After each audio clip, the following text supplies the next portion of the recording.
If you're thinking about buying or selling a condo in Las Vegas, you need to understand something. The condo market is not moving in the same way as single-family homes. Today, we're breaking down what's happening specifically with condos and high-rises because they're reacting very differently than the single-family market.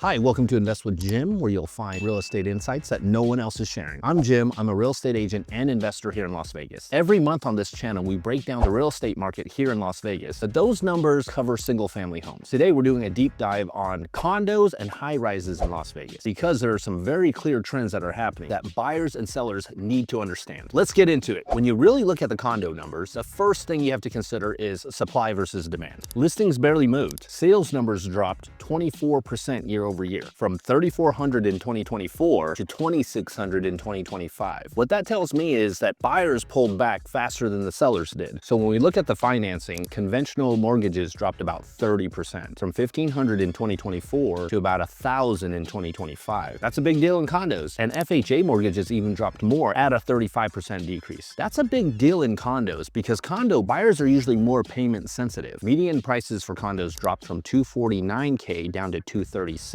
That's a decrease of 5% year over year. One of the biggest things that I noticed that really affects payment sensitivities are the HOA fees. When I look at the data, HOA fees have gone up on an average of 12% year over year. The average HOA fee for condos in Vegas right now are about $300, while in 2024, the average was $260. When you're already dealing with higher interest rates and rising insurance premiums, that $40 a month really starts adding up too. And that's what really starts compounding the affordability factor when it comes to condos. So even though the prices are softening a little bit, it really does not affect your affordability or your monthly payment that much if the HOAs are rising. Condo buyers do not just have to consider the sale price, they really have to consider these other costs. First being HOA. What does that fee actually cover? In Vegas, most condo communities, HOA usually includes exterior maintenance, roof, landscaping, common areas like a pool or a gym, and sometimes water, sewer, and trash. You have to consider insurance too, the condition of the condo, the location within the complex itself, price per square feet, and some condos sometimes have special assessments. Say you're in a condo community and they have a major repair on plumbing that affects the whole community, or maybe they have a lot of maintenance to do in the common areas, or maybe there's a giant roof leak on several buildings. The condo community is responsible for all those. So if they have a big expense like that, sometimes they'll do a special assessment, which is an increase or an additional HOA fee for a certain amount, and it'll usually go for a certain amount of time until that balance has been paid off. I've seen those range from $70 more to like $300 more a month, depending on what that big repair was. There could be 3 identical condo units all within the same community, and buyers are going to compare everything, where the condo unit actually is within the community. Are you like close to the gate at the front? Are you in the back near the trash cans? Or are you right in the center of the community near the pool and the gym with a great view? These things matter. You also have to consider the age of the major appliances, right? Like if one condo unit has a brand new AC unit versus a condo that has an AC unit that's like 15 years old and is going to give out any day now, that's a big deal. And then of course, the level of upgrades, right? If you have an original condo with old carpet and outdated kitchens and bathrooms, it's not going to compare well to one that's fully renovated. Are you on the first floor or are you on the second floor? Some people don't want to do stairs. They prefer the first floor. And some people don't want neighbors above them making noise, so they would prefer the second floor. These things matter. And one thing that we see in condo communities are the parking situation. Do you have assigned parking, or is there common general parking? Does your unit offer extra parking in case you have guests or something like that? And how near is it to your unit? Are they going to be walking all across the parking lot, or is it like right in front of your unit? Because of all of these factors, condo sellers are directly competing with their neighbors. Not to mention, when you start adding up all these additional expenses, this is where investors start pulling back as well. When you consider all these costs, and I'm an investor, I'm going to look at, well, I can get this much rent for it, but if all these fees start adding up, my return on investment or my cash flow is definitely going to weaken. And that's what we've been noticing is investors are really pulling back on buying condos right now. Other issues that we see are FHA approval issues. Did you know that if you're getting a FHA mortgage or a VA loan even, there are only specific communities that are FHA or VA approved. So if you're approved for a FHA mortgage or a VA loan, not every condo qualifies. Some HOAs have litigation issues, some don't meet owner occupancy ratios, and that knocks out yet another another layer of buyers. And then switching back to investors again, some condos have a limit of how many can be rental properties in there as well too. So if they have like a 50-50 split and there's already 50% of the condos being rented out in there, if you were an investor and you buy this condo, you can't rent it out. You're put on this wait list to see if you can rent it out in the future. That really hurts demand as well. So it's not one big thing that's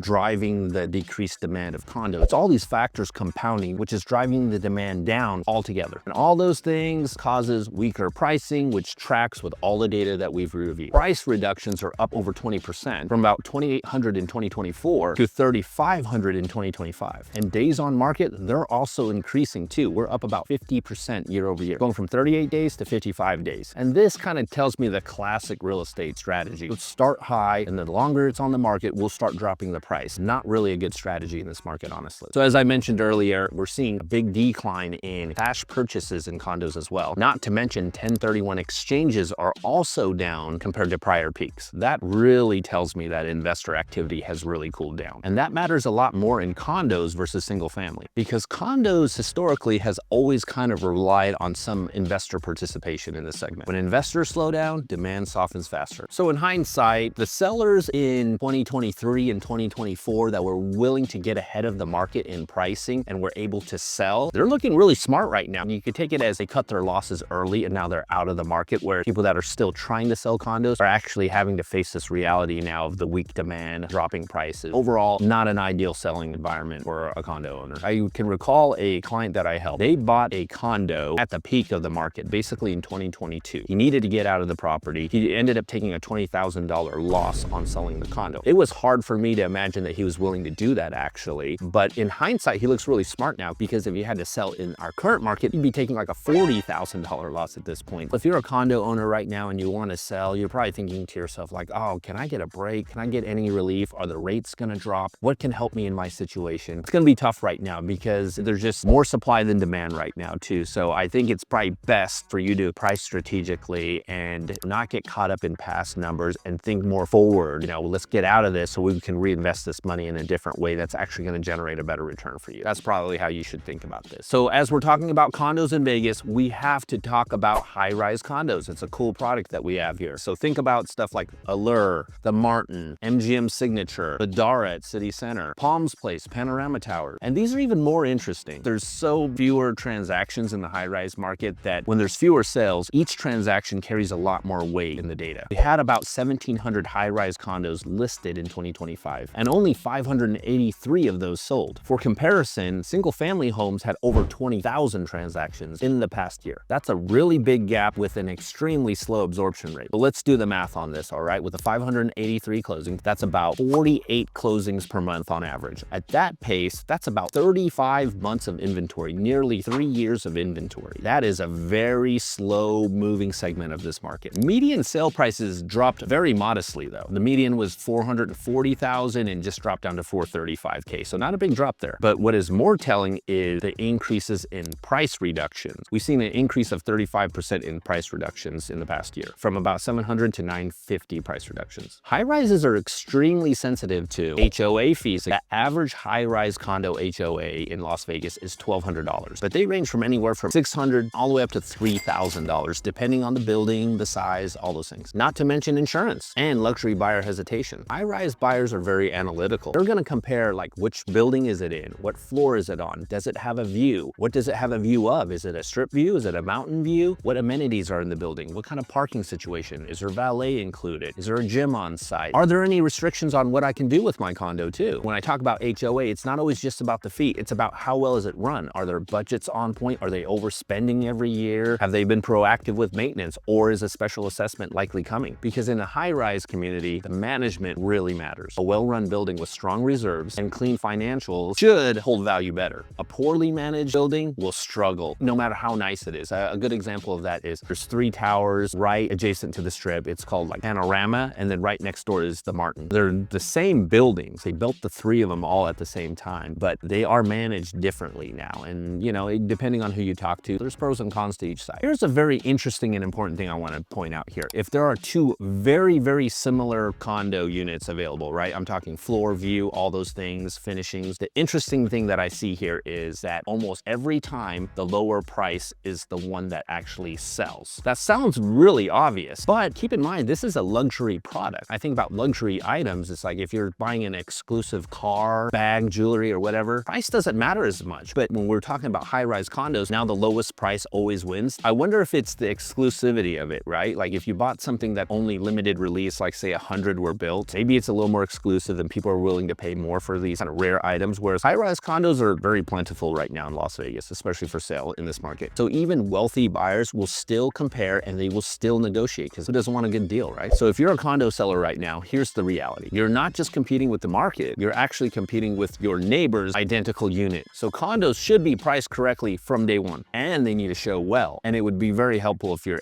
HOA has clean financials, of course. And if you're a potential condo buyer in Las Vegas, this is where you have potential to get a good deal. There's a lot more listings than sales, higher days on market, more price reductions, and the sale prices are just softening altogether. That gives you a lot of leverage when you're negotiating a condo, especially in those communities where there's a bunch of units available for sale. Buyers right now are very payment focused. They're calculating their total monthly cost, not just the purchase price. So if you understand that and you're structuring these deals correctly, there are a lot of opportunities for you. So if you're thinking about buying or selling a condo in Las Vegas this year, you need to have a strategy. This isn't the single family market. Pricing, HOA review, financing options, and positioning matter a lot more here. If you want help navigating that, reach out. Call the number on the screen or go to the website and schedule a consultation. And if this breakdown helped you understand the condo market better, hit like and subscribe and share it with somebody you know that is interested in buying a condo. Thank you for watching. I'll see you on the next one. Shout out to you, hero, my condo buyer.